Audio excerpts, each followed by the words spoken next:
Hello दोस्तों, कहानी की शुरुआत होती है और हमें कुरुद का बचपन हस्तगांव की गलियों में दौड़ता हुआ नजर आता है। वो एक चट्टान के पास बैठी लड़की के पास जाता है और उससे बात करने की कोशिश करने लगता है। वो कहता है कि तुम तो उसी व्यापारी की बेटी हो ना जो कि सफर करता रहता है, लेकिन वो लड़की उससे बात नहीं करती। फिर कुरुद उससे इधर उधर की बातें करने लगता है। वो कहता है कि तुम्हारे सिंग बहुत अच्छे है, ये मौसम बहुत सुहाना हो रहा है, लेकिन वो उसे कोई भी जवाब नहीं दे रही होती, जिसके ऊपर वो रोने वाली शक्ल बना लेता है। तभी वो लड़की कहती है कि मेरे बाबा ने कहा है कि हस्तगांव के लोगों से बात मत करना। उस लड़की की इस बात पर कुरुद मुस्कुरा देता है और कहता है कि मेरा नाम है कुरुद और मैं अभी खुद से बात कर रहा हूँ। वो लड़की जवाब में कहती है कि मेरा नाम है हिरुते कांडो और मैं अभी खुद से बात कर रही हूँ। हम देखते हैं कि वो दोनों ही खुश हो जाते हैं। फिर वो गोलम पे बैठकर घूमने निकलते हैं। कुरुद कहता है कि इंद्रधनुष रंगों के फूलों की जगह पास ही है। तभी वो लाल बेलों को देखकर उन्हें खाने जाती है। वो कहती है कि ये मुझे बहुत पसंद है और उन्हें खा लेती है, लेकिन फिर उसे सांस लेने में तकलीफ हो जाती है। वो बेहोश हो जाती है। कुरुद कहता है कि ये तो जहरीले पापुरा बेल है, मुझे इनके लिए दरियाक बनाना होगा। कुरुद इंद्रधनुष रंगों के फूलों को कूटकर एक दरियाक बनाता है और कहता है कि मैं इस लड़की को बचा कर रहूंगा। फिर उसे अपने मुंह में जमा कर लेता है। फिर कुरुद उस लड़की को उठाता है और उसके चेहरे को अपने चेहरे से मिलाने जाता है, लेकिन तभी सपना धुंधला हो जाता है। यूलिशा कहते हैं कि कुरुद उठ जाओ। तभी कुरुद उठ जाता है। वो कहता है कि ये क्या सपना था, वैसे भी उस बात को 10 साल गुजर चुके हैं। तभी यूलिशा कहती है कि हमें जिसका ऊपर जाना था वो आ चुका है। यूलिशा कहती है कि तो यहाँ पर पानी की किल्लत है। तभी मुखिया कहता है कि हमें बचा लीजिए वरना फसलें तबाह हो जाएगी। तभी यूलिशा कहती है कि पास वाले गाँव के पास एक बहुत बड़ा तालाब है, वहाँ से आपको पानी मिल सकता है। तभी मुखिया कहता है कि लेकिन वो हमें पानी नहीं दे रहे, इसलिए हमने आपको बुलाया है। आपके अद्भुत खाने से हम मदद चाहते हैं, आप अपने दबदबे से उन्हें समझाइए। और फिर वो उसके सामने रोने लगता है। यूलिशा डांसो के पास आती है और कहती है कि मुझे कहीं जाना है। तभी वो पूछती है कि सब लोग कहाँ गए हैं, जिस पर डांसो ऊपर की तरफ इशारा करता है।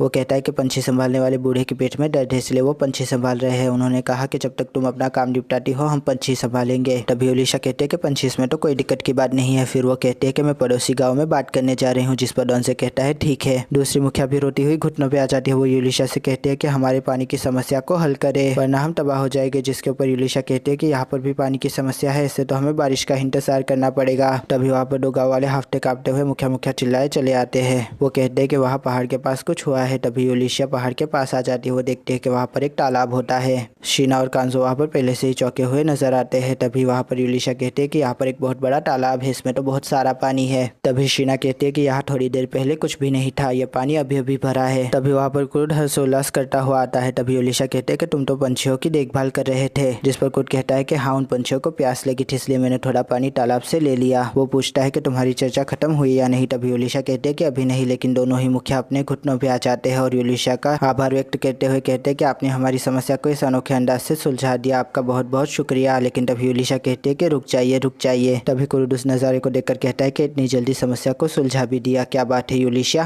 कुरुद कहता है कि उन्होंने हमें कितने सारे उपहार दिए, वो कितने अच्छे थे। जिसके ऊपर शीना कहते हैं कि ये तो अंडे है। कुरुद कहता है कि इनसे मैं ऑमलेट और पैनकेक्स बनाऊंगा, लेकिन लिजे अभी भी वापस नहीं आई है। तभी यूलिशा कहती है कि हाँ। फिर वो सोचते है कि लिजे दानवों के हमले का विवरण देने टाइकून नरेश से मिलने गई है। हमें टाइकून महानरेश मतलब कि मुच्छड़ दिखाया जाता है और अब मैं इसे मुच्छड़ ही बुलाऊंगा। मुच्छड़ शरबत को हाथ में लिए कहता है कि आपको ये कैसा लगा। जिसके ऊपर लिजे रोटी देवी कहती है कि ये बहुत अच्छा है। जिस पर मुच्छड़ आरू रेडो से कहता है कि आप भी लीजिए ना। आरू रेडो कहते हैं जी बिल्कुल, आप जैसे इंसान का मुझ जैसे जाहिल को अपने साथ बैठकर पिलाना खिलाना ये मेरे लिए एजाज की बात है। मुच्छड़ लिजे लोटे देवी से कहता है कि आप यहाँ पर क्यों आई युवरानी, मुझे अपने पास बुला लिया होता, आपने खामखा ही जहमत की। जिसके ऊपर लिजे लोटे देवी कहती है ऐसी कोई भी बात नहीं है, मैं यहाँ पर तीसरी युवरानी नहीं बल्कि अद्भुत माहिर के प्रतिनिधि की हैसियत से आई हूँ। मुच्छड़ की आंखों में हमें दगा और चालाकी दोनों ही नजर आ रही होती है। लिजेलोटे देवी सोचती है कि वैसे तो इसके खर्चे नवाबों वाले हैं, लेकिन ये अपने खर्चों के लिए दूसरों पर निर्भर रहता है, इसलिए ये रियासत और गुरुमुख साम्राज्य से बहुत अच्छे संबंध भी स्थापित करता है और अब इसी संबंधों में इजाफा करने के लिए ये मुझे अपने साथ मिलाना चाहता है। फिर वो सोचती है कि मैं तुम्हारे इरादे जान चुकी हूँ धूर्त जानवर। मुच्छड़ कही के मुच्छड़ पूछता है कि मुझे अभी पता चला कि आपने ऐसे जादुई रत्नों का इस्तेमाल किया जिससे 500 मीटर के दायरे में सारे के सारे दानवों को मिटाया जा सकता है। जिस पर लिजेलोटे देवी सोचती है कि अद्भुत माहिर की जानकारी निकलवाना चाहता है। युवरानी उसे महज एक अफवाह कहकर टाल देती है और सोचती है कि कुरुद साहब से इनको दूर ही रखूंगी, लेकिन तभी वो सोचता है कि अच्छा। फिर मुच्छड़ कहता है कि आपके कस्बे का अभी तक कोई नाम नहीं रखा गया है। जिस पर युवरानी कहते हैं कि हाँ बिल्कुल, परंपरा तो यही है कि सूबे का नाम वाइसरॉय रखते हैं, लेकिन वाइसरॉय की नियुक्ति ही नहीं हुई इसलिए नाम नहीं रखा गया। जिसके ऊपर मुच्छड़ अपनी रीढ़ों को ऊपर नीचे करता है। वो कहता है कि उस इलाके के लिए एक वाइसरॉय चुनना मेरे लिए बहुत ही मुश्किल का काम है, क्योंकि वो दानवों के कस्बे के एकदम नजदीक पड़ता है। सरहदी कस्बा मेरी रियासत के लिए बहुत ज़्यादा ज़रूरी भी है, लेकिन वो जगह बहुत खतरनाक भी है, जिसके ऊपर आदुरेडो कहते हैं कि हम जैसे सनद वाले सिपाहियों के ऊपर आपका हुक्म चलाना बहुत बड़ी बात होगी। फिर मुच्छर कहता है कि इसलिए मैंने सोचा कि उस कस्बे के अद्भुत माहिर को ही उस कस्बे का वाइसराय बना दूं, जिसके ऊपर लिजेलोटे देवी शरबत को अपने मन में बाहर उंडेल देती है। वो सोचती है कि ऐसा नहीं हो सकता, कुरुद साहब को खुद ही नहीं पता कि वो अद्भुत माहिर है, ऐसे में उनको सबके सामने भी आना पड़ेगा अगर वो वाइसराय बन गए तो। वो सोचती है ऐसे तो भांडा फूट जाएगा, मुझे किसी भी तरह से इस मुच्छर को टालना ही होगा।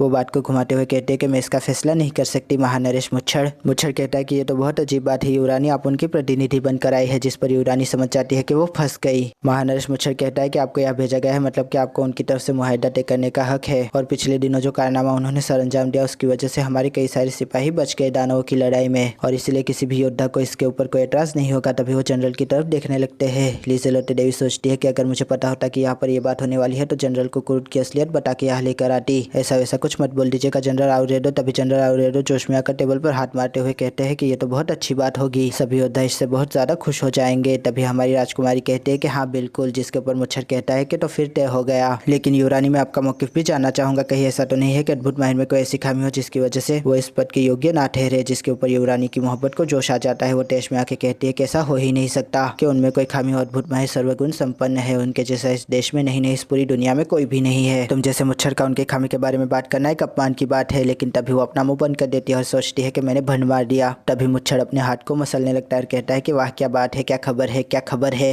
यूलिशा कहती है कि ये तुमने क्या किया लीजे, क्या हम किसी को अद्भुत माहिर की जगह पे बिठा सकते हैं? जिसके ऊपर लिजेलोटे देवी कहती है कि ये बहुत मुश्किल है, किसी के पास ऐसा विशिष्ट ज्ञान नहीं होगा, ऊपर से सब लोग उन्हें जानते हैं। इसके ऊपर ऐसा कोई भी नहीं है जो मेरे कुरुद साहब की जगह ले सके, उनसे महान इस दुनिया में कोई भी नहीं है। वैसे वो है कहा है। यूलिशा कहते हैं कि वो बच्चा पाल रहे हैं, जिसके ऊपर लिजेलोटे देवी पागल हो जाती है। वो कहते हैं कि ये कैसे हुआ, कब हुआ, कहाँ हुआ, आखिर उस बच्चे की माँ कौन है, मुझे उससे जल्द से जल्द गोद लेना होगा। जिसके ऊपर यूलिशा कहती है कि तुम ऐसा नहीं कर सकती। तभी लिजेलोटे देवी कहते हैं कि युवरानी होने के नाते मैं कुछ भी कर सकती हूँ, ये तो मेरे लिए चुटकियों का काम है। यूलिशा कहते हैं कि सब्र करो थोड़ा, मैं तो मजाक कर रही थी, असल में कुछ अंडे मिले थे जिसके अंदर से एक उपजाऊ था, कुरुद उसी की देखभाल कर रहा है। जिसके ऊपर लिजेलोटे देवी कहती है कि मेरे कुरुद साहब तो है ही दरिया दिल। यूलिशा कहती है कि क्योंकि कुरुद उसकी देखभाल कर रहा है, कहीं ऐसा ना हो कि वो सोने के अंडे दे। जिस पर लिजेलोटे देवी कहती है कि हाँ ऐसी बातें सुनने में तो आई है। तभी कुरुद की आवाज आती है, यूलिशिया देखो अंडा फूट गया। तभी हमें मेमयून दिखाई जाती है, उसका फेस मास्क धुआं निकाल रहा होता है। वो कहते हैं कि मर जाऊंगी मैं। तभी देवी ओफेलिया कहती है कि तुम तो पहले से ही मर गई हो, जरा देखो अपने चेहरे को, तुम्हारा फेस मास्क भी सूख के काटा हो चुका है। तभी मेमयून कहते हैं कि ये सब कुछ इन चिट्ठियों की वजह से हुआ है। ओफेलिया देवी कहते हैं कि टूरिस्तान मारा गया। जिसके ऊपर मेमयून कहते हैं कि मुझे लगता है कि उनकी हत्या पहले ही कर दी गई थी, असल में कोई और ही मरा है जिसकी आत्मा को बेचकर महाशक्ति का आवाहन किया गया। ओफेलिया देवी कहते हैं कि मतलब कि पुरान गेजे नहीं, उन्हें बलि का बकरा बनाया। और उस लड़की का क्या हुआ जो कि कुरुद की साथी थी पुरानी, मालेफिस्ट, क्या तुमने उसे मार डाला? जिसके ऊपर मेमयून कहते हैं कि कुरुद उससे मिलना चाहता था इसलिए नहीं मार पाई। फिर ओफेलिया देवी कहते हैं कि क्या मैं सही पढ़ रही हूँ, कुरुद को वाइसरॉय बनाया जा रहा है? जिस पर मेमयून कहते हैं कि मुझे इसका कुछ करना पड़ेगा। लेकिन तभी वहाँ पर एक और चिट्ठी आ जाती है। मेमयून चिट्ठी को पढ़कर हैरान परेशान हो जाती है। ओफेलिया देवी कहती है कि क्या हुआ? जिसके ऊपर मेमयून कहती है कि वो अंडा जो कुरुद लेकर आया था उसके अंदर से बच्चा निकल चुका है। और वो एक कुरुद कहता है कि यूलिशा लीजे जरा देखो इसे, ये अंडे में से निकली। और हम देखते हैं कि वहाँ पर एक 3 साल की बच्ची उसके हाथ में होती है। यूलिशा कहते हैं कि तुम्हारे कहने का मतलब है कि तुम्हें जो अंडा मिला उसके अंदर से ये बच्ची निकली? जिसके ऊपर कुरुद कहता है कि हाँ बिल्कुल। जिसके ऊपर यूलिशा कहते हैं कि ऐसा कैसे हो सकता है, ये तो 3 साल की है। जिस पर कुरुद कहता है कि नहीं ये तो अभी पैदा हुई है। तभी बच्ची कुरुद को कहती है पापा। जिसके ऊपर यूलिशा और सब चौंक जाते हैं। फिर यूलिशा कहते हैं कि कुरुद तुम समझ रहे हो ना, इंसानी बच्चे इस तरह के अंडों से नहीं निकलते और ना ही वो इतने बड़े होते हैं, इसका मतलब। तभी कुरुद कहता है कि हाँ समझ रहा हूँ। यूलिशा कहते हैं कि ये किसी तरह की दानव है, इसने बस तुम्हारी शक्ल सूरत इख्तियार कर लिया ताकि वो तुम्हें भटका पाए और तुम इसकी मदद कर पाओ। तभी कुरुद कहता है कि तुम ये कहना चाहते हो कि ये प्यारी सी बच्चे एक दानव है जो कि बड़ी होकर हम सबको खा जाएगी। यूलिशा कहते हैं कि एक काम करते हैं, इससे तुम मुझे दे दो। तभी कुरुद कहता है कि मैं इसे तुम्हें क्यों दूं? जिसके ऊपर यूलिशा कहते हैं कि मैं इसको वहां ले जाऊंगी जहाँ कोई आता जाता नहीं। जिसके ऊपर कुरुद कहता है कि बिल्कुल भी नहीं। तभी यूलिशा उसके हाथ से बच्ची छीन लेती है। कुरुद उससे वाद विवाद करने लगता है। वो कहता है कि इसे मुझे दे दो, इसे मैं पालूंगा, इसे मैं बड़ा करूंगा। जिसके ऊपर यूलिशा कहते हैं कि ऐसा नहीं हो सकता। फिर कुरुद मासूम सी शक्ल बना लेता है। वो कहता है कि ये मासूम सी बच्ची कोई दानव नहीं हो सकती, तुम क्यों नहीं समझ रही? यूलिशा कुरुद की आंखों में देखती है और सोचती है कि इसकी बातों में नहीं आना, भले ये तुमसे नफरत करे लेकिन तुम्हें इससे और लिजेलोटे देवी को बचाना ही होगा। तभी बच्ची यूलिशा के थोबड़े शेफ को पकड़कर अपनी तरफ घुमा लेती है और कहती है मम्मा। जिसके ऊपर यूलिशा के गालों पे लाली आ जाती है। वो अचानक से गुलाबी गुलाबी हो जाती है। उसे लगता है कि वो कुरुद और उसकी बेटी है। सच में ऐसा हो सकता है क्या दोस्तों? खैर अचानक से वो सपने सजा लेती है कि कुरुद इसके बाप, में इसकी माँ, और ये हमारी बच्ची, और हम दोनों की होगी शादी, और ये हमारी बच्ची। तभी लिजेलोटे देवी भूत जैसी यूलिशा के पीछे नमूदार हो जाती है। वो कहते हैं कि इसके कहने से तुम इसकी माँ नहीं बन जाती यूलिशा, और ना ही कुरुद इसके पापा बन जाते हैं, तुम समझ रही हो ना यूलिशा? तभी यूलिशा कहती है कि मेरी सोचों को पढ़ने की कोशिश मत करो लीजे। तभी लीजे कहती है कि ठीक है और उस बच्ची को अपने पास ले लेती है और वो उसे देखने लगती है। तभी वो बच्ची कहती है कि मामा, और लीजे लीजे बेचारी वहाँ पर हक्की बक्की रह जाती है और उस बच्ची को छोड़ देती है। तभी उसे शीना पकड़ लेती है और तभी वो बच्चे शीना को कहते हैं दीदी और उसके भी गाल गुलाबी हो जाते हैं। और मैं सोचा था दोस्तों कि शीना को क्यों दीदी बनाई है, तो उसके साथ नाइंसाफी हो गई। खैर छोड़िए। तभी घबराई हुई यूलिशा उसकी तरफ बढ़ती है और कहती है कि ऐसे मत करो ये लड़की। तभी कांजो उसका हाथ पकड़ता हुआ कहता है कि तुम इसे साकुरा के लोगों पर छोड़ दो, जिसके ऊपर शीना कहते हैं कि हाँ हम इसकी देखभाल करेंगे तो इसके बारे में दिक्कत नहीं होगी। डॉन से कहता है कि हम इसकी देखभाल करेंगे तो तुम्हें इसकी परवाह करने की जरूरत नहीं रहेगी। तभी कुरुट कहता है कि मान जाओ ना यूलिशा। तभी शीना बच्ची कुरुट को दे देती है और कुरुट के हाथ में वो बच्ची बड़ी प्यारी लग रही होती है। हमारी प्यारी सी यूलिशा उन दोनों को देखे जा रही होती है। कुरुट कहता है कि मान जाओ ना और बच्ची भी कह रही होती है कि मान जाओ ना। तब यूलिशा कहती है कि ऐसे मुझसे और ना नहीं बोला जाएगा, ठीक है। और फिर सब लोग खुश हो जाते हैं। फिर सब लोग मिल बैठ के उसका नाम सोचने लगते हैं। तभी शीना कहती है कि ये कुरुट को अपना बाप मानती है और अपनी माँ। तभी लिजेलोटे देवी कहते हैं कि हाँ फिर हम दोनों का नाम मिला के एक नाम बनाते हैं। और वो कहते हैं कि कुरुली कैसा लगा, जिसके ऊपर यूलिशा कहती है कि इसे अपनी बच्ची मत कहो। तभी कांजो कहता है कि यूलिशा को भी इसने माँ कहा था, जिस पर यूलिशा कहती है कि युकिली कैसा रहेगा, इसके अंदर हम तीनों के नाम के अक्षर है। तभी लिजेलोटे देवी कहती है कि ये कैसा नाम है, ये तो तुमने अपने नाम के बीच में कुरुट साहब का नाम डाल दिया। कुलियू ये कैसा रहेगा, जिसके ऊपर यूलिशा कहते हैं कि मेरे नाम को पूछ नहीं बना सकती तुम, जिस पर लिजेलोटे देवी कहते हैं कि इसमें हर्जी क्या है। कुरुट कहता है कि दोनों लड़ना बंद करो। लेकिन तभी वो लड़की जाग जाती है। वो कहते हैं कि दोनों मम्माएं लड़ रही है, जिसके ऊपर दोनों कहते हैं कि नहीं नहीं ऐसे तो कोई बात नहीं है। फिर वो कहते हैं कि उठा लो। दोनों ही उसकी तरफ बढ़ जाती है, दोनों ही उसके हाथों को पकड़ लेते हैं। तभी लीजे कहते हैं कि तुम इसके नाम की शुरुआत में आ सकती हो। तभी यूलिशा कहते हैं कि नहीं आखिर में भी चलेगा, मुझे माफ करना, मैंने आपा खो दिया था। कुरुट उन तीनों को गौर से देखने लगता है और फिर सोचता है कि क्या जादुई बच्ची है, इसने सबको एकजुट कर दिया। और फिर वो कहता है कि सुनो इसका नाम आकुरी रखे क्या। लीजे कहते हैं कि आकुरी दापुटा सभ्यता में इसका मतलब किनारा होता है, जिसके ऊपर कुरुट कहता है कि हाँ लेकिन इसका एक और मतलब है, वो है विस्तार। ये हम तीनों को जोड़ती है एक लकीर जैसे, इसलिए यही ठीक रहेगा। जिसके ऊपर यूलिशा कहती है कि तुम ठीक ही कह रहे हो। फिर वो दोनों बच्ची के सामने बारी बारी आकुरी आकुरी कहती है, जिसके ऊपर बच्ची भी कहती है आकुरी। तभी कुरुट कहता है कि हाथ से तुम्हारा नाम आकुरी। इस बात पे बच्ची खुश हो जाती है और खुश होकर आकुरी आकुरी चिल्लाने लगती है। हम देखते हैं कि आकुरी को लेकर यूलिशा सोई हुई होती है। तभी वहाँ पर फैंटम आ जाती है। यूलिशा उसे एक लिफाफा देती है और कहती है कि इसके अंदर इसका ठुक और बाल है। वो लेकर फैंटम वहाँ से चली जाती है। तभी यूलिशा सोचती है कि आशा करती हूँ कि मेमेकुन जल्दी ही पता लगा ले कि ये क्या चीज़ है। हम देखते हैं कि रातों रात कुरुट लड़की के लिए कमरा बना देता है और इसमें कोई भी बड़ी बात अब नहीं है दोस्तों। यूलिशा कहते हैं कि इसका प्लेग्राउंड है और इसकी कैद भी, इसके चारों ओर मिट्रेन है और इसके अंदर खिड़कियां नहीं है, इसे बाहर से खोला भी नहीं जा सकता। मुझे माफ करना कुरुट, मैंने तुमसे ऐसा कमरा बनवाया। ये सख्ती तो है लेकिन जब तक आकुरी के बारे में पता नहीं चल जाता, मैं उनको जवाब नहीं दे देती, तब तक ये यही रहेगी। लीजे को भी इसको छूने से मनाही फरमाई गई है। फिर यूलिशा शीना से कहते कि इसका ध्यान रखना, जिसके ऊपर आकुरी उन दोनों के पास आ जाती है। वो कहते कि मम्मा पापा आकुरी के साथ नहीं खेलेंगे, खेलो ना। तभी कुरुट कहता है कि अभी हमें बाहर जाना है, तुम यही रहना, हम जल्दी आ जाएंगे।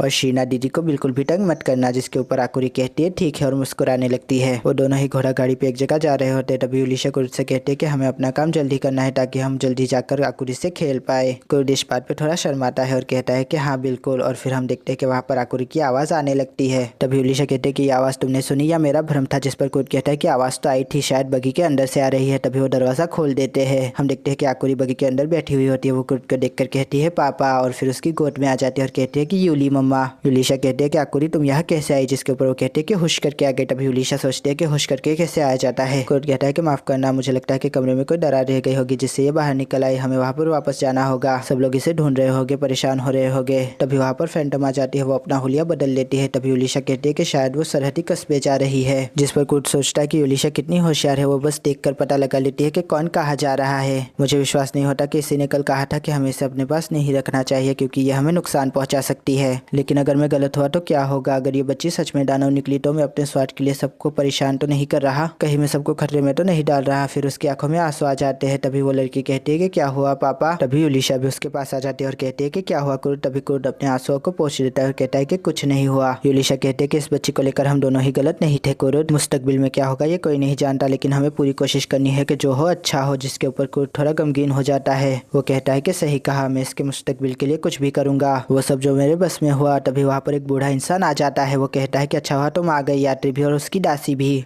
इस दुनिया की बका के खातिर तुम्हें दानव शाह को हराना ही होगा। तभी कुरुट कहता है कि हाँ हरा दूंगा, जिस पर बच्ची भी कहती है कि हाँ हम हरा देंगे, जिस पर यूलिशा उन सबको देखने लगती है और सोच में पड़ जाती है कि क्या ये। और यहाँ पर यह एपिसोड खत्म हो जाता है। आशा करता हूँ आपको ये रिव्यू पसंद आएगा दोस्तों। अगर पसंद आया हो तो लाइक कीजिए, शेयर कीजिए, सब्सक्राइब कीजिए, ज़्यादा पसंद आया हो तो कमेंट भी कीजिए दोस्तों। थैंक यू, खुदा हाफिज़, अपना ध्यान रखिएगा, फिर मिलेंगे, थैंक यू।